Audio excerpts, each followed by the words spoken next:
And we're back again. It's been a couple weeks again, I believe, since Yeah. we've done it. So first podcast of CPD episode of February. So let's get it on. Wait, is it really first one since first one of February? Yeah, the last one. No, actually, no, I take it back. This is actually the second one of Yeah, February.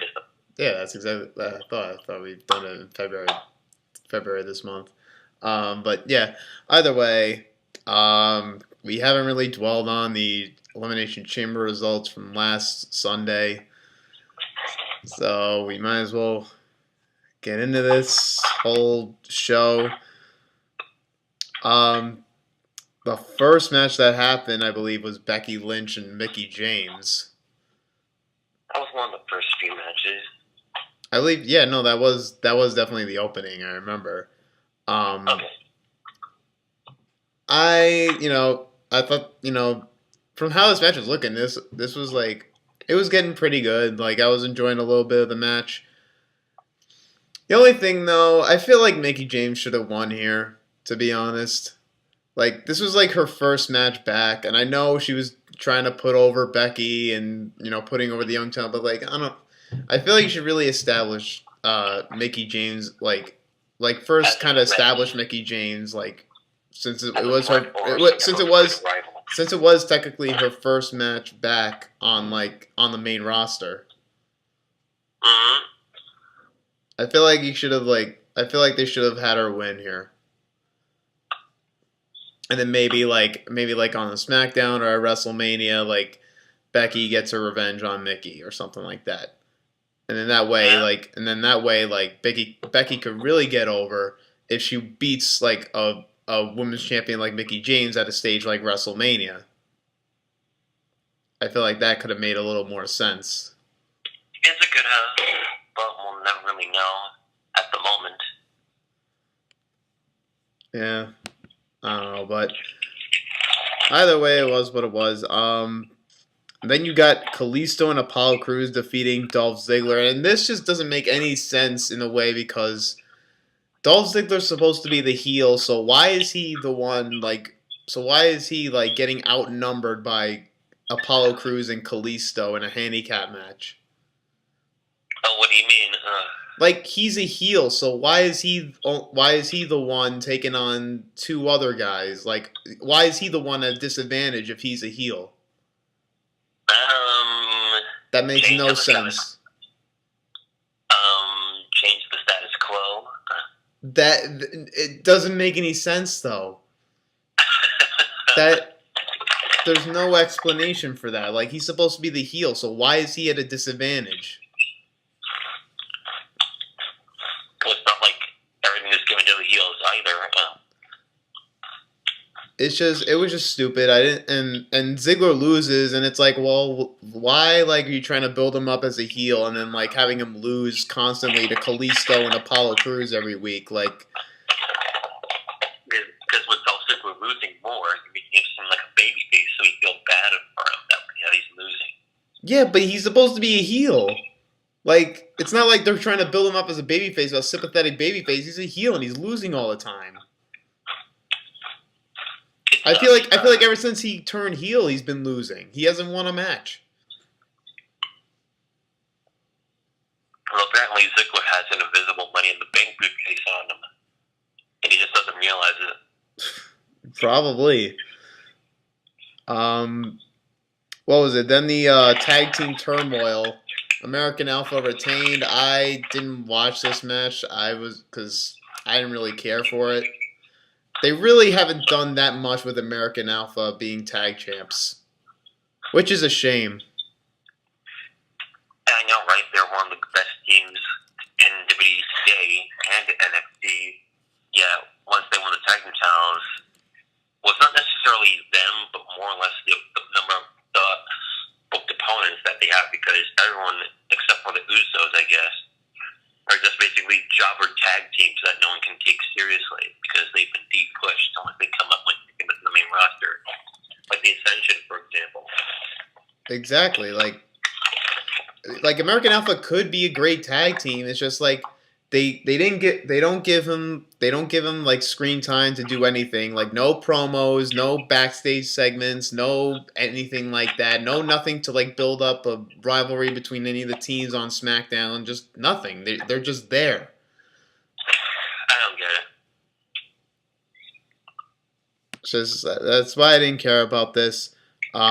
Nikki Bella and Natalia match ended on a count out, double count out, which I nothing to say there for me, I guess. Really nothing. I got nothing. Yeah, I got nothing either. Orton defeating Luke Harper.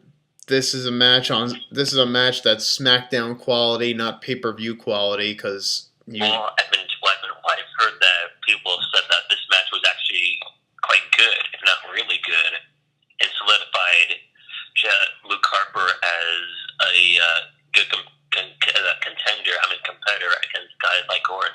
Even Jim Ross had that idea as well. I mean, maybe, but at the same time, like the build up, I guess, like kind of felt like a SmackDown quality like match, like a SmackDown main event. Okay, but do you know what might possibly be happening for WrestleMania 33? What for like main event wise, like with Luke Harper? No, with the WWE Championship. Well, Harper versus Bray Wyatt for the WWE title? No, Wyatt versus Orton versus Harper. A triple threat match.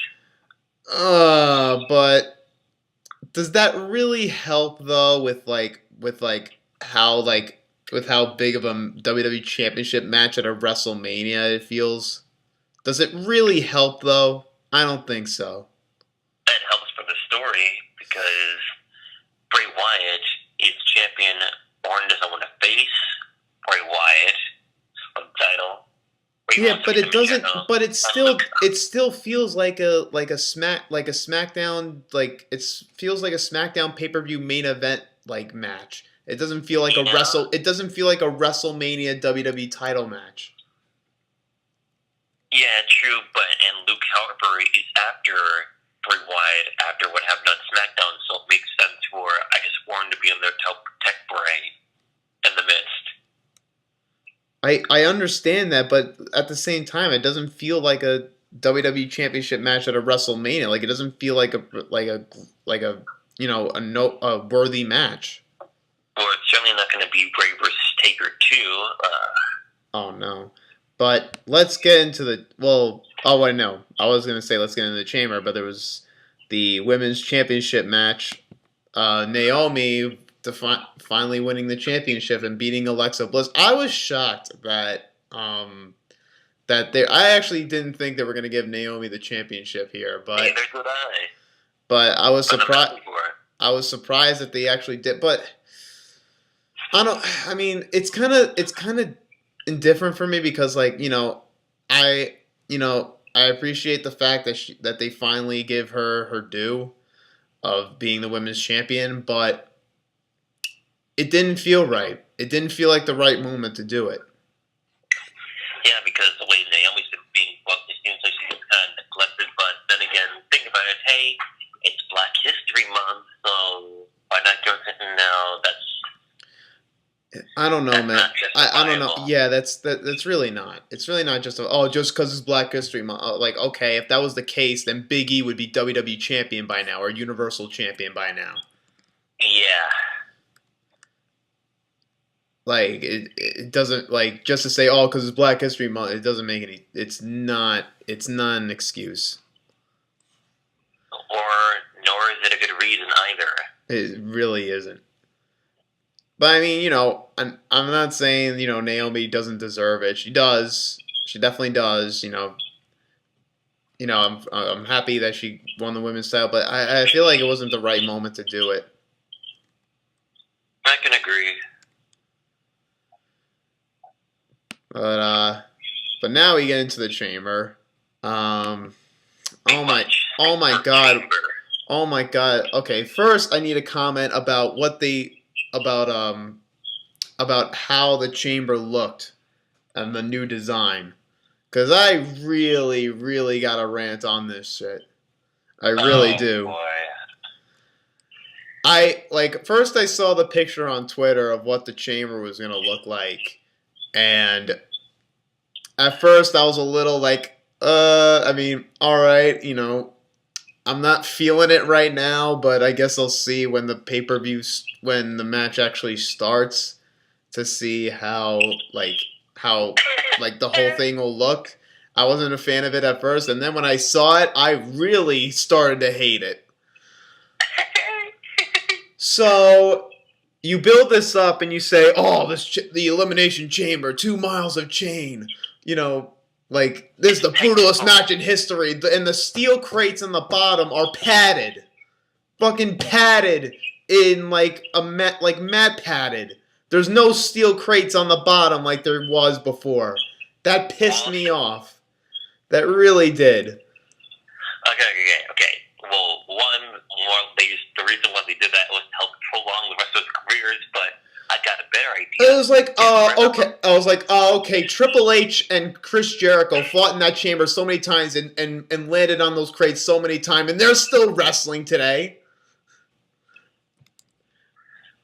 Well, how do you explain that? And how they are able to recover, but like I have a better idea instead.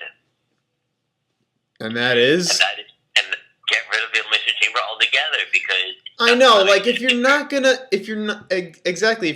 gonna go that route, like if you're not gonna make the chamber what it was and what it always is, then get rid of it. Then don't do the match. Just get rid. Yeah, pretty much so. Like it's like Hell in a Cell. If you're not gonna make it as brutal as it has been in the past, get rid of it. Like if you're gonna if you're not gonna do blood, if you're not gonna do all this hardcore stuff you did in the past with these matches, then get rid of it. Pretty much so. Then don't do these matches and don't do these pay-per-view gimmicks, because you're totally you're totally making us hate it now. Like not wanting to see these matches. Well, I don't mind the square octagon type of feel for the chamber. I don't mind the shape of it, but the padding, even though it helps prolong the rest of careers, it's not the same. It looked like a jungle gym. It looked like a friggin' jungle gym. Yeah.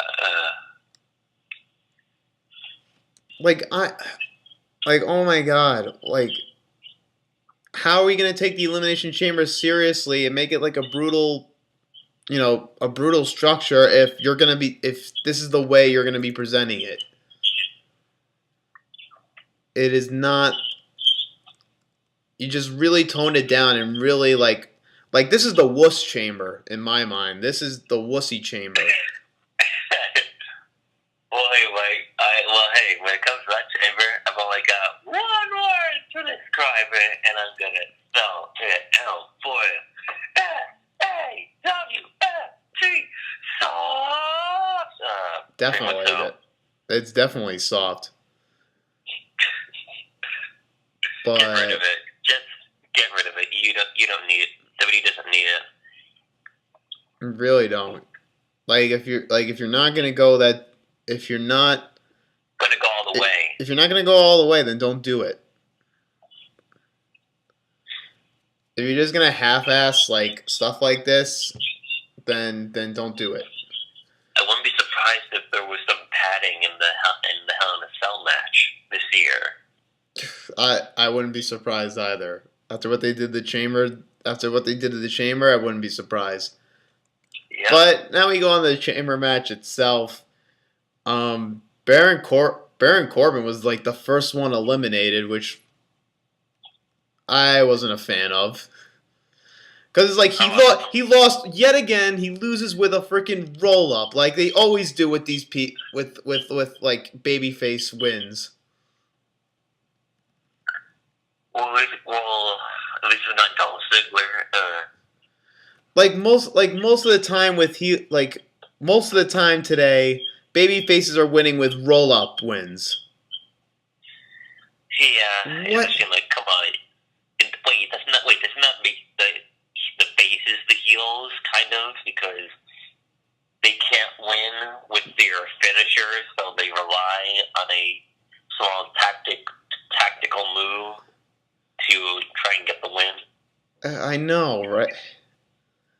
That's like the I don't know how to describe it. It's what perfectly epitomizes what WWE does with their heels and baby faces. They make the baby faces seem like heels, and the heels seem like sympathetic baby faces. Like, it's totally ass backwards. And this perfectly shows here.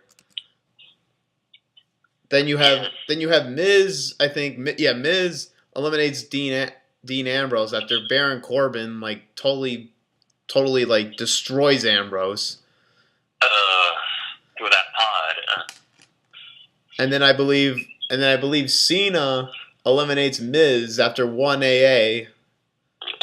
And after I saw that, I was like, oh no, like what they're actually probably gonna go with it now, with Cena, with the mixed tag between Cena and Nikki Bella versus Miz and Maurice. I'll be fine with the match, but It's like this is how you're gonna have Cena be at this is how you're gonna have Cena fight at WrestleMania, like for real. Why buy her his lady? And then yeah, it was down to the final three. It was Wyatt, AJ Styles, and Cena, and and then all of a sudden, you see Cena about to hit the AA on Wyatt. Wyatt counters, and then Wyatt out of nowhere with his sister Abigail, and then he pins him 1, 2, 3. I'm like, oh no, they're actually gonna go with it. Like, as soon as I saw that, I was like, no, they're actually going with it now. They're actually going with Wyatt winning the WWE Championship.